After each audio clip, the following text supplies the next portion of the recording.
ऐसे चलेगा, लेकिन एक्यूट केस में मैं जैसे डायरेक्ट 5-7 ऐसे यूज करता हूँ अकॉर्डिंग टू सीवियरिटी। तो ये मेरा अपना तरीका है जो मैं आपसे शेयर कर रहा हूँ। सबका अपना अपना अलग तरीका हो सकता है, और भी किसी को यदि कुछ मालूम है पोटेंसी के बारे में, उनका अपना तरीका शेयर कर सकते हैं, जिससे हम लोग थोड़ा सा आइडिया मिलेगा कैसे करना चाहिए। मनोज सर, यहाँ पे एलएम पोटेंसी बहुत चलती है। नमस्ते प्रवीण सर। हाँ नमस्ते प्रवीण सर, आपका इंतजार हो रहा था। जी जी, नमस्ते मनोज सर, नमस्ते रंजीत सर, और हमारे रिस्पेक्टेड जितने भी पार्टिसिपेंट्स हैं, ग्रुप मेंबर्स हैं, उन्होंने ज्वाइन किया है, उन सभी को वेरी गुड इवनिंग। सबसे पहले तो मैं हमारे most respected and senior mentor doctor Manoj Jaiswal sir, उनका बहुत बहुत आभार करता हूं। हमेशा की तरह वो हर संडे को हर संडे उनका डे रहता है, और वीडियो सेशन भी लगभग रहता ही है। आज वो घर से बाहर हैं, लेकिन फिर भी किसी ना किसी तरह से इसको मैनेज कर रहे हैं। इसके लिए हम उनको जितना भी साधुवाद दें, जितना भी आभार प्रकट करें, वो कम है। तो अभी मैं हेलो जी, हाँ गोविंदा, प्लीज जी जी म्यूट कीजिए। कोई ऐसे मेंबर है हमारे जिन्होंने म्यूट नहीं किया है खुद को?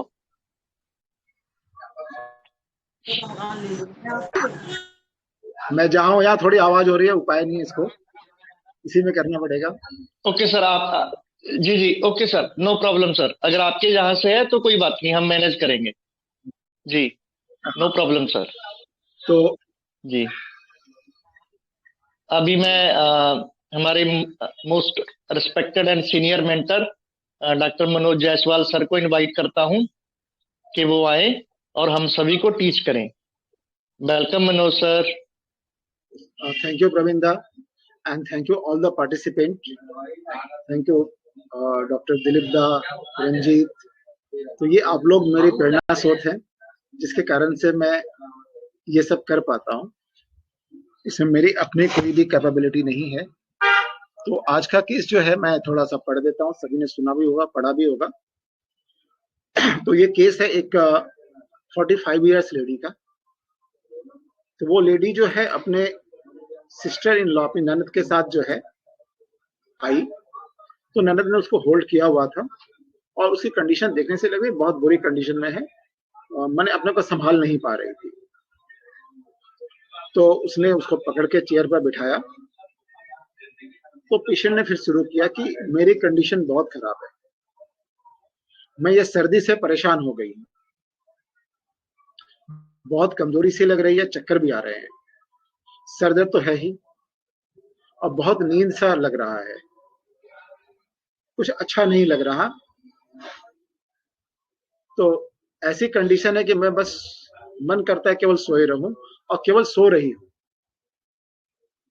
मुझे लगता है कि मेरा इम्यून सिस्टम जो है बहुत डाउन चला गया है।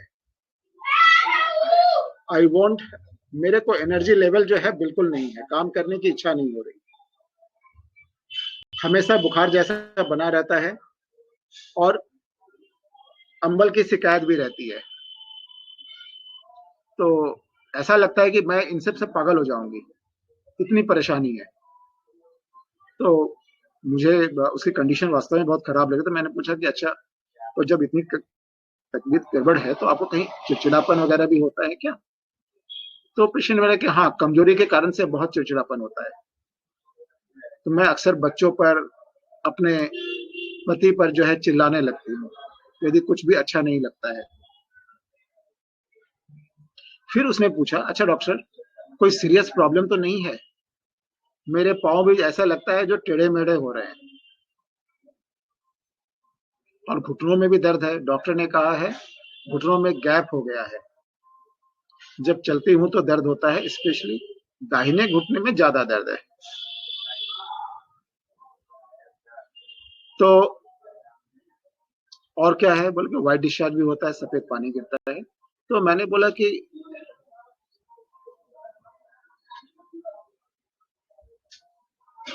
तो उसने बोला कि नहीं, मैंने बोला कि नहीं नहीं आपको कोई सीरियस प्रॉब्लम नहीं है। तो फिर उसने बोला कि श्योर डॉक्टर, आप सच में बता रहे हो ना, कहीं बहला तो नहीं रहे, क्योंकि मुझे बहुत कमजोरी लग रही है। तो मैंने बोला कि नहीं नहीं एकदम श्योर है, आपको कोई बड़ी प्रॉब्लम नहीं है। तो मैंने उसे आश्वासन दिया। तो इस पर थोड़ा सा स्माइल उसके चेहरे पर आया। तो उस पेशेंट को मैंने पहले 4th पोटेंसी दी, सिंगल डोज। तो 17 को दिया। फिर 2 दिन के बाद वो आके बोले थोड़ा सा ही आराम है, कोई बहुत ज्यादा कोई फर्क नहीं पड़ा। तो मैंने उसको 8th पोटेंसी और 30 पोटेंसी के डोजेस बना के दे दी, यदि जरूरत पड़े तो ले लेना। तो उसके बाद वो मेरे पास आई थी 2 अगस्त 2016 को। तो उसने कुछ टेस्ट वगैरह भी करवा रखे थे, जिसमें हीमोग्लोबिन 9.7 था, ईएसआर था, हाई था, 46 mm था, यूरिन में पस सेल्स थे, एंडोस्कोपी में इरोसिव गैस्ट्राइटिस वगैरह आया था। ये सारे उसके रिपोर्ट्स थे जो आप हमें पढ़े होंगे। तो उसने बताया कि मेरी कमजोरी अभी पहले से बहुत ठीक है, बुखार और सर्दी अभी ठीक हो गई है, वो अब नहीं है, लेकिन एसिडिटी की प्रॉब्लम जो है अभी भी चल रही है। और एक नई कंप्लेंट की, बाएं कंधे में उसे दर्द हो रहा है और आंखों में, इनर कैंथस में इचिंग हो रही है। तो मैंने LM पोटेंसी 0/2 उसके दिया 15 दिन के लिए, रोज एक बार करके। तो फिर वो कुछ दिन के बाद ही चली आई, 8 को ही आ गई। तो फिर उसने क्वेरीज की कि अच्छा आप लोग जो ये मीठी दवाइयां तो देते हैं ना, ये कहीं शुगर तो नहीं बढ़ा देता? तो मैंने ना ऐसी कोई बात नहीं है। तो उसने कहा आप लोग फिर ऐसी दवाइयां, ऐसी शुगर पिल्स क्यों नहीं बनाते जो शुगर फ्री है?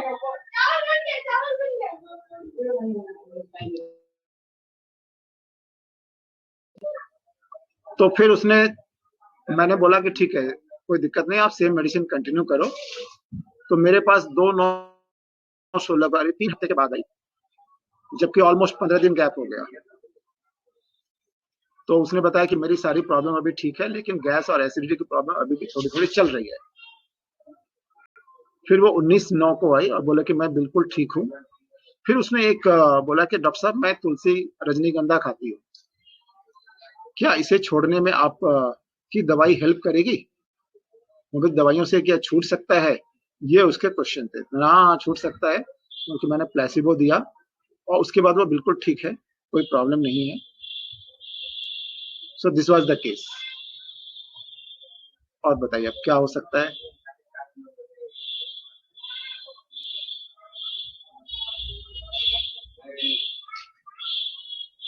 Good evening sir. हाँ गुड इवनिंग। सर ये फियर ऑफ इंजरी तो इसके केस में स्टार्टिंग से ही है, हेल्पलेस फील कर रही है वो। हाँ, yes, और लाइट डिजायर फॉर सनलाइट, अभी आपके बोलने पर ऐसा लगा मुझे कि लाइट डिजायर फॉर सनलाइट है उसको, तो ज्यादा स्ट्रेमोनियम हो सकता है, फियर ऑफ डार्कनेस है उसको, डिजायर फॉर लाइट भी है, डिजायर फॉर हाँ लाइट डिजायर है। फॉर लाइट पक्का है, ये एकदम पक्का है।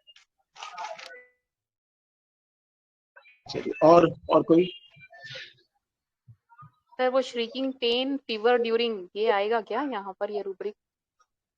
हाँ ऐसे उसने, उसकी कंडीशन क्या थी ना, वो बहुत ज्यादा डल थी, वो अपने को संभाल नहीं पा रही थी, कोई उसको पकड़ना पड़े ऐसी कंडीशन थी उसको, कि जैसे सिस्टर ने भी उसे बिठाया पकड़ के, वरना वो गिर जाती है। तो ये भी ऐसी condition clinging to furniture and person, ये भी है ना? बोल सकते हैं ये भी। वो क्लिंग तो नहीं कर रही थी, उसको सहारा दिया जा रहा था। तो टॉरपोर में ना सर, टॉरपोर में वो नहीं। यस ये टॉरपोर है। टॉरपोर। यस।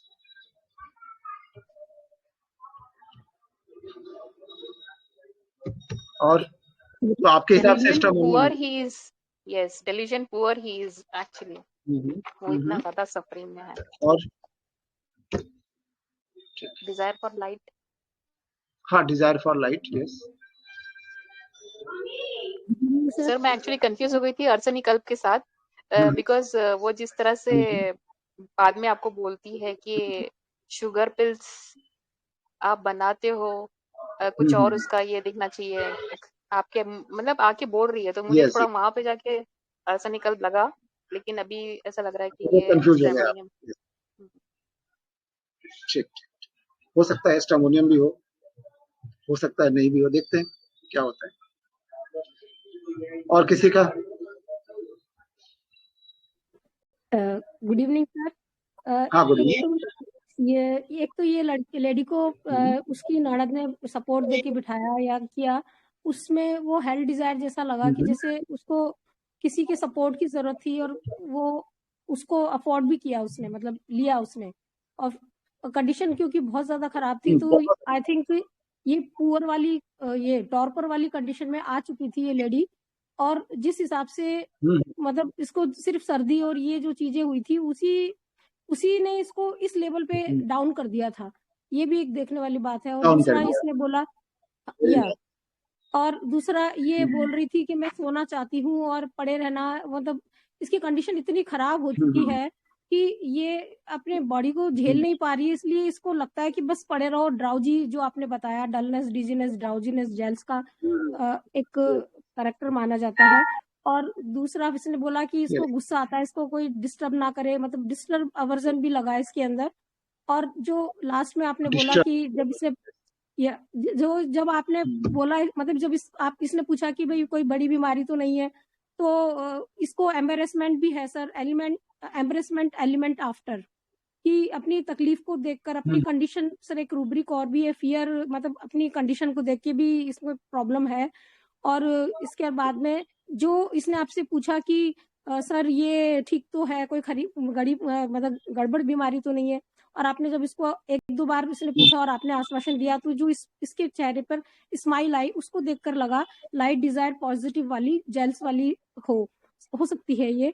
और बार बार इसने बाद में भी आके आपको बोला कि ये कंडीशन में मतलब मीठी गोलियां नहीं हो, और फिर ये जर्दा गुटखा खाती है तो हो सकता है उसकी वजह से इसको न्यूरोलॉजिकल प्रॉब्लम हुई हो, जेल्स में न्यूरोलॉजिकल कंडीशन खराब होने की वजह से उसकी सारी स्थितियां आती है, यानी वो सेंसिटिव ज्यादा हो जाता है। और ये बोल रही थी कि लड़खड़ाती है चलते में, तो हो सकता है इसको फियर फॉलिंग भी हो, या विल मसल लूज कंट्रोल वाला एक रूब्रिक और है वो।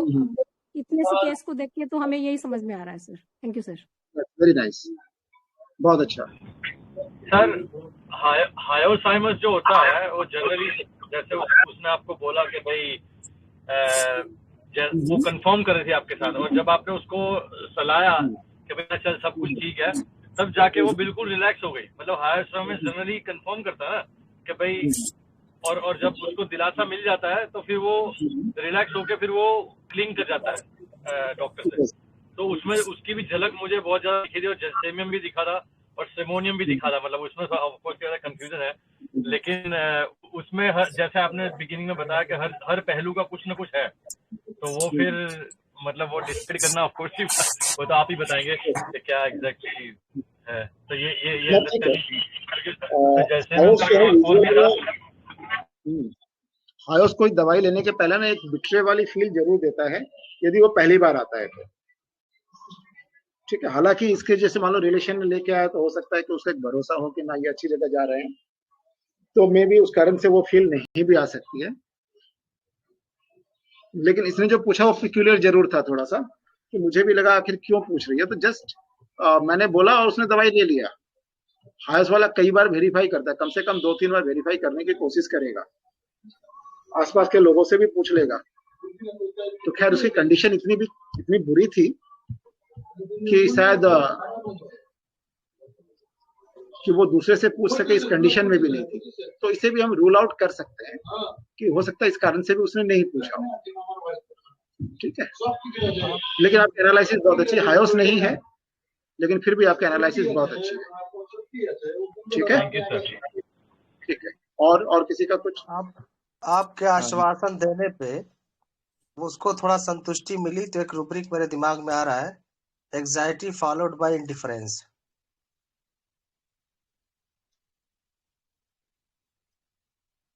हेलो, आपकी आवाज म्यूट हो। मैंने म्यूट कर रखा है, थोड़ा आवाज हो रहा है इसलिए म्यूट कर रखा है। आप लोग बोलिए, मैं सुन रहा हूँ, जरूरत पड़ेगी तो बोलिए।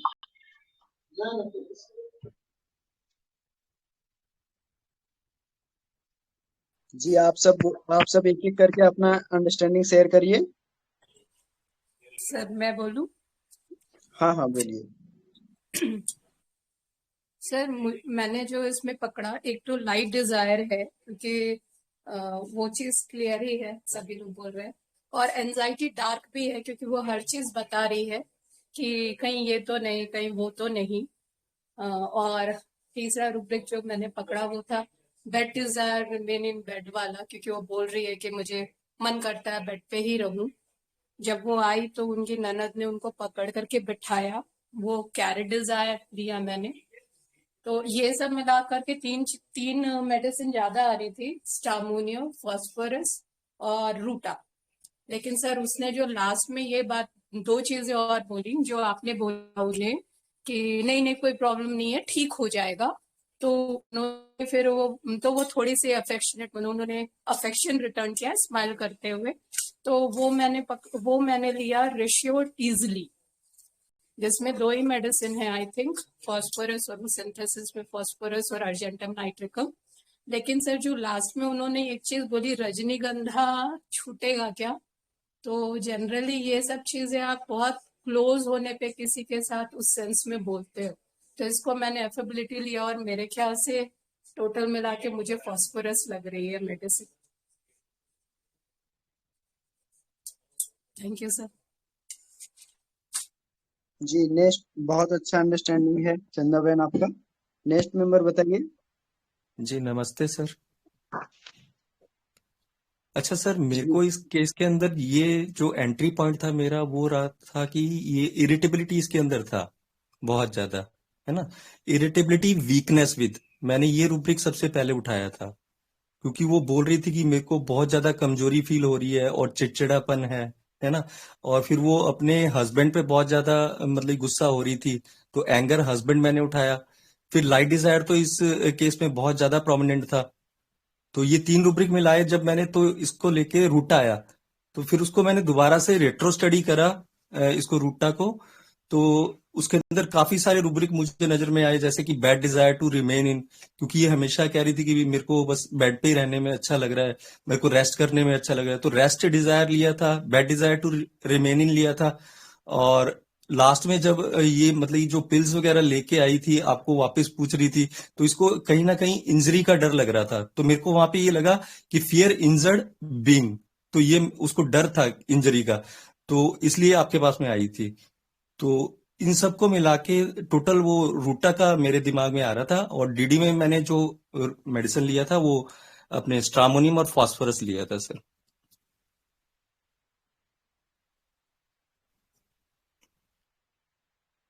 और किसी का और कुछ? बहुत अच्छा Pankaj ji. Thank you. Next, आप सबको और किसको क्या लगा आप जल्दी शेयर करो, टाइम भी जा रहा है। तो फिर एक व्यू जी पॉइंट है वैसे तो, मैंने कुछ डिफरेंट ही डाला था एनालिसिस, बट अभी सर ने दोबारा नरेट किया तो एक व्यू पॉइंट एकोनाइट की तरफ जा रहा है। उसने बोला कि मेरे कुछ पैर में वो डिफॉर्मिटी ना आ जाए, तो फियर डिफॉर्मिट मतलब ऐसा कोई रुब्रिक है, एक मिनट मैं बताती हूँ। उसने ये नहीं एक बोला कि डिफॉर्मिटी आ जाए, उसने ये बोला कि मेरे पांव टेढ़े मेढ़े हैं, कहीं कोई बड़ी प्रॉब्लम तो नहीं है, कोई सीरियस प्रॉब्लम तो नहीं है, ये उसको डर लग रहा है। She is not talking of the deformity, बस उसको लगे पांव टेढ़े मेढ़े पड़ रहे हैं। हाँ, तो सर इसमें delusion body part some part deformed नहीं लेना उसके चाहिए पीछे ना। क्या, नहीं ये नहीं बोला उसने टेढ़े मेढ़े पड़ रहे हैं, मतलब क्या चलते समय पांव जमीन पे सही नहीं पड़ रहे, स्टैगरिंग गेट वाली बात। ओके। और दूसरा, जब आपने उसको कंसोल किया तो वो मान गई, तो कोल्ड ड्रिंक एमलिएट करके कुछ एक ये बार भी नहीं करके माने, 2 बार 3 बार उसने पूछा, जब 2 बार पूछने के बाद जब मैंने बोला कि नहीं नहीं एकदम कोई सीरियस प्रॉब्लम नहीं है, आप एकदम टेंशन फ्री रहिए, थोड़ा वायरल इन्फेक्शन है, तब वो मानी। हाँ जी। जब उसको और लगा कि सर नहीं लाइट डिजायर तो उसका है ही है, लाइट हाँ डिजायर भी है। और fear disease of impending, carry desire to be carried, ये सारा करके एकोनाइट भी चार्ट में आ रहा है। Very nice.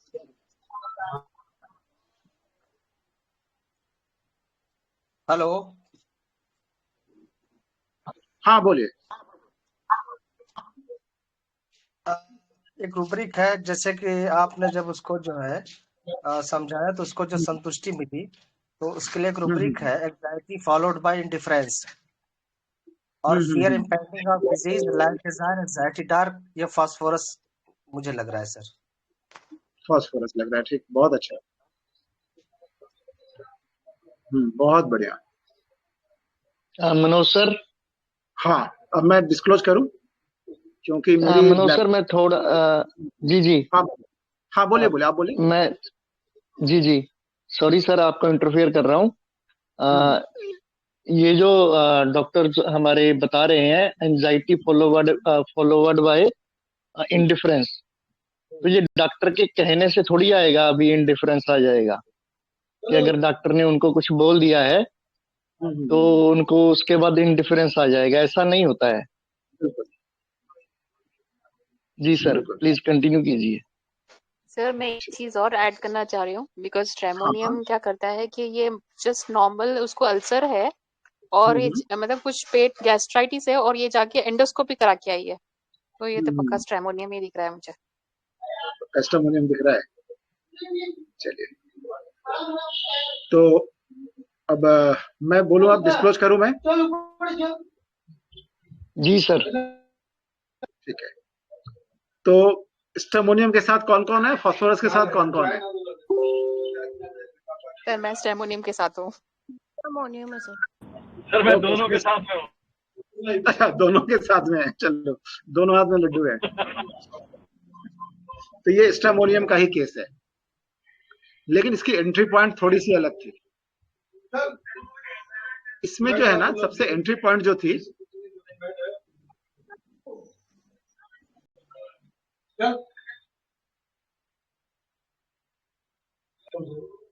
इसकी एंट्री पॉइंट जो थी ना, एक उसने क्या बोला कि लगता है मेरी इम्यून पावर जो है वो बहुत डाउन चली गई है। तो इम्यून पावर डाउन होने से क्या होगा? You will be very vulnerable to all the infections, आपकी शरीर कमजोर हो गई है। तो पहला जो एंट्री पॉइंट था मेरा, डेलूजन बॉडी ब्रिटल इज, ये जो है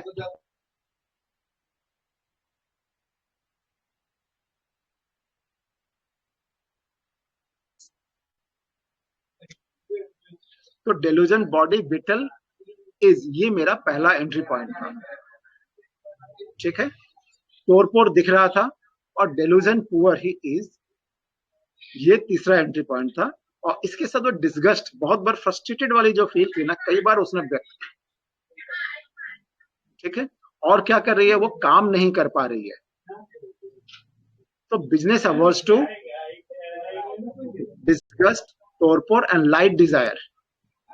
उसने 2 बार पूछने की कोशिश की कि अश्योर होने की कोशिश की, और fear injury will injured of, ये है ही। और हमारे पास एक रूब्रिक जेनेटिक्स में है, लाई डाउन डिजायर टू, उसको हमेशा लेटने का मन कर रहा है।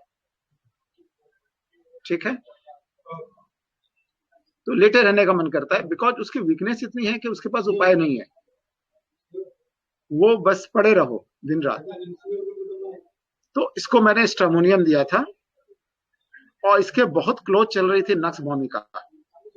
यदि आप डेलूजन बॉडी ब्रिटल ही इज, है ना, इसके साथ डेलूजन पुअर यदि आप लेते हैं तो हमारे पास बहुत कम रेमेडी बचती है। एक नक्स बचती है और एक स्ट्रेमोनियम बचती है। तो स्ट्रेमोनियम के यदि हम longing for repose and tranquillity में चले जाएं तो हमारे पास नक्स भूमिका में जाने के बहुत चांसेस थे। यदि हम डिस्टर्ब अवर्स में चले जाते तो भी हम नक्स में जा सकते थे। लेकिन अंतर कहां पड़ा? लाइट डिजायर में। और एक हमारे पास रूब्रिक है नेकेड वांट टू बी, जो उसने लास्ट में दिया जब वो ठीक हो गई कि डॉक्टर साहब मैं रजनीगंधा और तुलसी भी खाती हूँ, इसको भी छुड़ाने का कोई उपाय है क्या? तो ये उसका निकटने में आई वाज सरप्राइज कि ये खाती है। तो this was the naked want to be, ये लास्ट रूब्रिक है। तब तक केस ठीक हो चुका था, तो मैंने देखा कि देखिए वो मेडिसिन कवर करती है कि नहीं, देखा उसमें वो कवर कर रही है। और फियर इंजरी बिंग इंजरी, ये नेक्स्ट में नहीं है, जबकि उसको डर है कहीं शुगर तो नहीं हो जाएगा, शुगर पिल्स खिला रहे हैं। तो इन सब कारणों से मैंने नक्स को आउट करके स्ट्रामोनियम में गए। So this was my analysis. बहुत बढ़िया सर, बहुत बढ़िया। सर मेरे को एक बात ये पूछना था, जैसे मैंने इस केस के अंदर एंटर किया था इरिटेबिलिटी वीकनेस विद, है ना, तो ये भी इसके अंदर स्ट्रॉन्ग सा नजर आ रहा था। ये रूब्रिक कब यूज करते हैं सर? हाँ, ये भी बहुत स्ट्रांग था, लेकिन मेरा जो एंट्री पॉइंट इसमें सबसे ज्यादा जो मुझे लगा कि इसने कहा ना कि मेरी बॉडी एकदम जो है, मेरा इम्यून सिस्टम चला गया है, और उसका जो फेशियल एक्सप्रेशन था वो उसको बहुत ज्यादा कि इसको उससे ज्यादा टेंशन है, और इसीलिए वो पूछ रही है कि कहीं आपकी दवाइयां खराबी तो नहीं कर दें, कि इम्यून सिस्टम कमजोर है, कि थोड़ी शुगर पिल्स कहीं शुगर ना बढ़ा दे, तो फियर इंजरी बहुत ज्यादा है। तो आप देखिएगा डेलूजन बॉडी ब्रिटल ही इज, और आपने क्या लिया था? Irritability weakness with. जी सर, यही रूब्रिक लिया था, इरिटेबिलिटी वीकनेस विद। यस, ये भी बहुत क्लोज था इस केस में। सर इस केस में ये यूज कर सकते हैं ना ये रूब्रिक? तो मतलब मोस्ट प्रोबेबली लग रहा था मुझे। देखिए, लगता बहुत कुछ है, लेकिन हम किसके साथ एंटर करेंगे ना, उस पर सारा डिपेंड करता है कि आपके बेस जो है वो सबसे, इसलिए कहते हैं एक पेशेंट जो है बहुत कुछ बोलता है। जी सर। और इस केस में जस्ट इरिटेबिलिटी वीकनेस के साथ में हम पुअर को लगा दे तो हमारे पास बैम्बूशा चली आएगी, और बैम्बूशा के भी बहुत सारे सेट थे, लेकिन बैम्बूशा को क्या है ना, उसको सपोर्ट रहता है, सपोर्ट डिजायर चाहिए। जी सर, ठीक है, वो सपोर्ट के बिना नहीं जैसे आपने वो डेल्यूशन पुअर भी लिया है ना सर? हाँ, डेल्यूशन पुअर सर कैसे लिया है सर, वो थोड़ा एक्सप्लेन कर देंगे? कंडीशन क्या थी ना, क्या शुरू से लास्ट तक तो पूरे बोल रही है, ये तो पूरे इस केस की फील है, आप शुरू से पढ़ो ना। ठीक है, मेरी कंडीशन पढ़ा है सर, वो एक्चुअली वो टॉर्पर या डलनेस का मेरे को थोड़ा सा फील हो रहा था ना। हाँ, जैसे टॉर्पर डलनेस तो ही है, साथ में उसकी जो वर्जन है उसमें क्या बोल रही है कि मेरे को बहुत कंडीशन खराब लग रही है, बहुत फ्रस्ट्रेशन लग रहा है, मेरी इम्यून सिस्टम चली गई है ना, गॉन डाउन चला गया है, एसिडिटी बहुत ज्यादा, सारी चीजें क्या इंडिकेट करें इसकी कंडीशन बहुत पुअर है। ठीक है सर, ठीक है। जो वेल्थ था वो कहीं खो गया है। जी सर। Hello hello. हाँ ठीक है sir, thank you sir. Sir आपने बिजनेस एवर्स टू बताया, सर इसको रिस्पॉन्सिबिलिटी एवर्स टू से कैसे डिफरेंशिएट करेंगे? रिस्पॉन्सिबिलिटी अलग चीज है। रिस्पॉन्सिबिलिटी होता है ना कि मेरे ऊपर बहुत सारी रिस्पॉन्सिबिलिटी है, मुझे बच्चे को स्कूल भेजना है, घर का काम करना है, सास की सेवा करनी है ना, तो ये सारी रिस्पॉन्सिबिलिटी है। उसने रिस्पॉन्सिबिलिटी बात ही नहीं की, कुछ करने का मन ही नहीं कर रहा, सीधे सबको में एक वर्ड बोला, तो ये बिजनेस अवर्स में चला जाएगा, रिस्पॉन्सिबिलिटी में नहीं जाएगा। Okay sir, thank you sir. Hello sir, ये ऑब्जेक्टिव रीजनेबल सर ले सकते थे क्या? मतलब जब भी ऑब्जेक्टिव रीजनेबल लेते हैं तो बेलोडोना ये सब आ जाते हैं, लेकिन वो बिटल को कवर करती है एक नंबर। जैसे क्या होता है ना कि हमें देखना पड़ेगा बेस रूब्रिक क्या है, जो एंट्री पॉइंट होता है ना वो बहुत इंपॉर्टेंट होता है हर केस में, और उसको छोड़ के नहीं हिल सकते आप। तो इस केस में जो रीजनेबल कब लेंगे वो बता दीजिए सर। नॉर्मली क्या होता है ना, जहां पर उसकी रीजनिंग जो है बहुत स्ट्रांगली है, जैसे मान लीजिए अब बारिश में भीग गया तो सर्दी हो गई, बोल सकता है ना पेशेंट, तो यहाँ क्या ऑब्जेक्टिव रीजनेबल लेंगे? भाई बारिश में भीगने से सर्दी होती है, इसमें रीजनिंग वाली कोई बात ही नहीं है। जी जी जी, सिंपली बोलेगा ना पेशेंट आके, डॉक्टर साहब बारिश में कल भीगे थे, आज सर्दी हो गई, कल पार्टी में गए थे, आज पेट खराब हो गया। So this is usually related with each other. तो यहाँ कोई भी बोलेगा, हर बंदा बोलेगा, तब तो हमारी मेडिसिन 16 मेडिसिन के बीच में सलट जाएगी, किसी भी चीज के कारण से हो रहा है तो, राइट। तो जहां पर रीजनिंग की जरूरत नहीं है वहां पर वो रीजन देके बता रहा है, तो रीजन की पॉइंट भी आपको लगेंगे कि बंदा सही बोल रहा है, इसका उल्टा भी हो सकता है, कई तरह की रीजनिंग हो सकती है। तो ये थोड़ा सा क्लियर हुआ कि हर छोटी छोटी बात पे हमें रूब्रिक नहीं बनानी है। हाँ हेलो सर। हाँ बोलिए सर, ये है ना कि मैं ग्रुप के सारे डॉक्टर्स से मैं कहूंगा कि केस में जो है ना, केस से रिलेटेड जो क्वेश्चन है आप उसको समझिए, और उसमें अगर कंफ्यूजन है तो अपना फिर क्वेरी रखिए। बाकी केस के बाहर से अभी कोई भी क्वेरी आप नहीं रखिए, क्योंकि इसमें टाइम जाता है और फिर वो टाइम फिर मैनेज करना बड़ा मुश्किल हो जाता है। है ना। हाँ नहीं तो ठीक है, केस रिलेटेड ही रखिए। कंफ्यूजन हो तो बिल्कुल पूछेंगे, लेकिन हाँ ठीक है। और अभी शायद मेरे लैपटॉप 5 मिनट से ज्यादा नहीं चलने वाला, डिस्चार्ज हो रहा है, तो थोड़ा जल्दी करेंगे और कुछ क्वेश्चन हो तो। और इसके बाद रंजीत भाई जो है बाकी वो टेक ओवर करेंगे, बाकी आप लोग डिस्कस करते रहेंगे जब तक मेरा लैपटॉप चल रहा है। चलिए देखते हैं। ओ 9 बज गया, ठीक है। रंजीत मैं अब थोड़ा सा लीव करूंगा अभी। हाँ सर, इसको वाइंड अप कर किया जाए सर, इतना ही काफी है। और बाकी मेंबर को अगर कोई क्वेरी रहा तो ग्रुप में डाल देंगे, फिर उसको हम हाँ लोग ग्रुप में डाल देंगे, हाँ बाद में कर answer देंगे। करेंगे। So thank you everyone, thank you very much. Thank you sir. Thank you so much sir, thank you very much, amazing. Thank you sir. Sir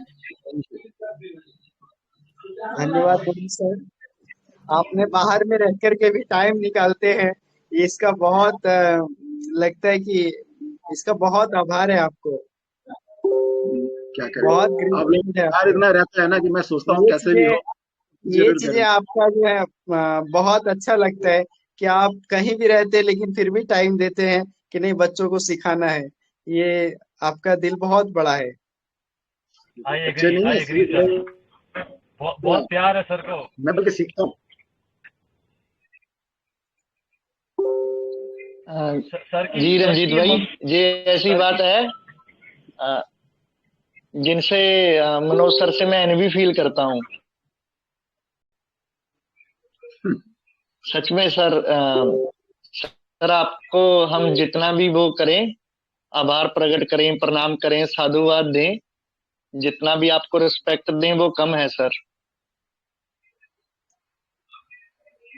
सब आप लोगों का प्यार है, ग्रेटिट्यूड। ठीक है। जी जी, deep gratitude to you sir. Everyone, कितनी रात को भी मुझे सुनने के लिए deep gratitude sir. Thank you.